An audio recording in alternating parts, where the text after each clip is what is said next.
Hello everyone, this is Sanjeev from Javitri Academy. Today I am going to explain class 12 chapter 2 sexual reproduction in flowering plants subject biology.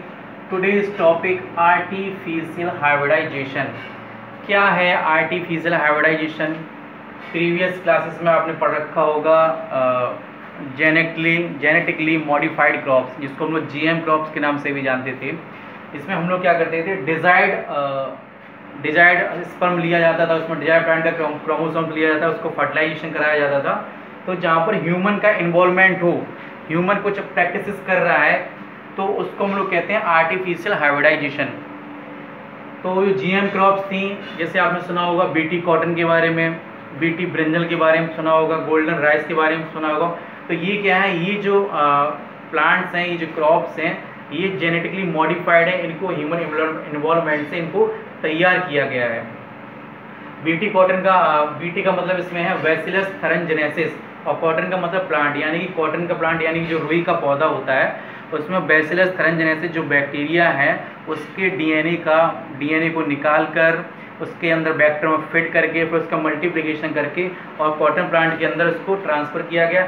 ये सारी tools technique जितनी भी मैं आपको अभी बता रहा हूँ, इसको मैं आपको पढ़ाने वाला हूँ। चैप्टर जो आपका बायोटेक्नोलॉजी एंड देयर एप्लीकेशन से रिलेटेड है, बहुत ही इंपॉर्टेंट चैप्टर है। और मैं आपको बताना चाह रहा हूँ इस लेक्चर में कि मेरा जो एमएससी है वो बायोटेक्नोलॉजी से भी है। तो आज का टॉपिक है आर्टिफिशियल हाइब्रिडाइजेशन। क्या है आर्टिफिशियल हाइब्रिडाइजेशन? इसमें क्या करते हैं कि जो बाइसेक्सुअल फ्लावर होते हैं, बाइसेक्सुअल का मतलब होता है ऐसे फ्लावर जिनके पास मेल और फीमेल दोनों पार्ट होते हैं, बाइसेक्सुअल फ्लावर कहलाते हैं। जैसे कि हिबिस्कस, वो बाइसेक्सुअल है, मेल और फीमेल उसके पास दोनों पार्ट होते हैं।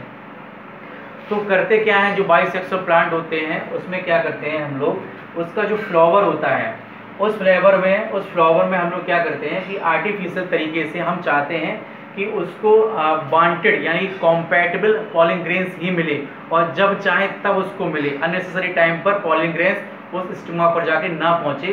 तो इस चीज़ को हम लोग जो मैनुअली जो चीज़ हम लोग करा रहे हैं उसको हम लोग कहते हैं आर्टिफिशियल हाइब्रिडाइजेशन। जैसे कि ये डायग्राम आप देख रहे हैं, मैंने एक सिंपल डायग्राम बनाया है जिसमें मैंने आपको शो किया है कि ये फीमेल पार्ट है, ये जो सेंटर में दिख रहा है आपको, और ये जो आपको दिख रहा है ये मेल पार्ट है। आपको मालूम है ये एंथर है, और ये क्या है आपका, ये पूरा फीमेल पार्ट यानी कि पिस्टिल कार्पल भी आप कह सकते हैं इसको। इसमें ये स्टिग्मा है, ये स्टाइल है, और ये ओवेरी है। अंदर ओव्यूल है, ओव्यूल के अंदर क्या है, मैच्योर ओव्यूल है जिसके पास एंटीपोडल सेल्स हैं, मीन्स टू से 8 न्यूक्लियस है और 7 स्टेज सेल का ये अंदर ओव्यूल है। इसको जब मैं आपको पढ़ाऊंगा, जब फर्टिलाइजेशन में पढ़ाऊंगा, फर्टिलाइजेशन पढ़ाना है आपको, पोस्ट फर्टिलाइजेशन इवेंट पढ़ानी है, तो इस चैप्टर में 2-3 लेक्चर में ही आपको और कवर करूंगा और चैप्टर फिनिश हो जाएगा उसके बाद। तो टॉपिक पे आते हैं। ये जो आपको दिख रहा है ना, ये फीमेल पार्ट है और ये क्या है, मेल पार्ट है।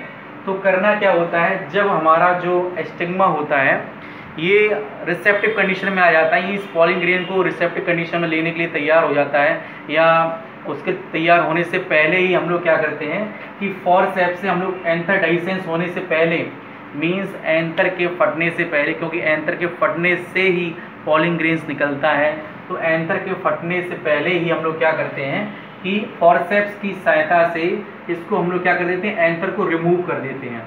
एंथर को रिमूव करने से क्या हो जाएगा, एंथर रिमूव हो जाएगा तो फिर क्या होगा, पॉलिन ग्रेन्स रिलीज नहीं हो पाएंगे, क्योंकि अब एंथर ही नहीं है तो पॉलिन ग्रेन्स ही नहीं रहेंगे।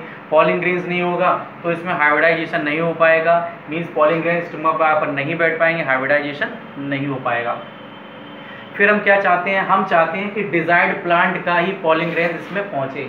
तो एक काम करते हैं कि कोई और प्रकार का कोई पॉलिन ग्रेन्स, अगर ये ऐसे ही बना रहेगा तो किसी और प्रकार का भी पॉलिन ग्रेन्स इस पे आके बैठ सकता है और वो रिसेप्टिव हो जाएगा अगर स्टिग्मा, तो पॉलिन ट्यूब जनरेट करके फर्टिलाइजेशन भी हो सकता है। तो इसको हम लोग क्या करते हैं, इसको हम लोग बटर पेपर से इसको हम लोग कवर कर देते हैं। किसको, फीमेल पार्ट के स्टिग्मा को बटर पेपर से या फिर राइस पेपर से या फिर वैक्स से इसको कवर कर दिया जाता है। किसको, स्टिग्मा को, जिससे कि पॉलिन ग्रेन्स इस पर ना बैठ पाए, पॉलिन ग्रेन्स के लिए रिसेप्टिविटी इसके लिए खत्म हो जाएगी। क्यों, क्योंकि हमने इसको कवर कर रखा है। कवर करने से क्या होगा, पॉलिन ग्रेन्स नहीं बैठ पाएगा। तो जो हमने इसको कवर किया है, तो ये चीज़ कहलाती है बैगिंग। क्या कहलाती है, बैगिंग मीन्स कवर करना, जो फीमेल पार्ट है उसके स्टिग्मा को कवर कर देना बैगिंग कहलाती है। और जो एंथर को मैंने रिमूव करा था, एंथर को मैंने हटा दिया था, इसको बोलते हैं इमैस्कुलेशन। ये जो प्रोसेस कहलाती है क्या कहलाती है, emasculation. Emasculation is the process in which we manually remove anther from a flowering plant so that pollination does not occur। तो एंथर को रिमूव कर देना जिससे कि पॉलिनेशन ना हो पाए, एंथर डाइसेंस ना हो पाए, उससे पहले ही हम लोग क्या कर देते हैं, या तो उसको एंथर को ही रिमूव कर दीजिए। एंथर को रिमूव करने के बाद चलो ठीक है, आपने एंथर को रिमूव कर दिया, लेकिन फिर भी चांसेस हैं कि किसी दूसरे प्लांट का अगर एंथर आ गया, दूसरे प्लांट के फ्लावर का जो एंथर से पॉलिन ग्रेन्स आ गया, कहीं वो इस पे आकर ऊपर बैठ गया तो क्या हो जाएगा, फिर से पॉलिन ट्यूब जनरेट हो जाएगी। तो वो भी नहीं चाहते हैं, तो हम लोग क्या करते हैं आर्टिफिशियली कि इसको फिर हम लोग कवर भी कर देते हैं, तो इसको हम लोग कहते हैं बैगिंग प्रोसेस। तो आर्टिफिशियल हाइब्रिडाइजेशन में क्या होता है, डिजायर्ड तरीके से, वांटेड तरीके से हम लोग चाहते हैं कि प्लांट को कब पॉलिनेशन करना है, कब स्टिग्मा मैच्योर हो गई है, कब वो रिसेप्टिव है।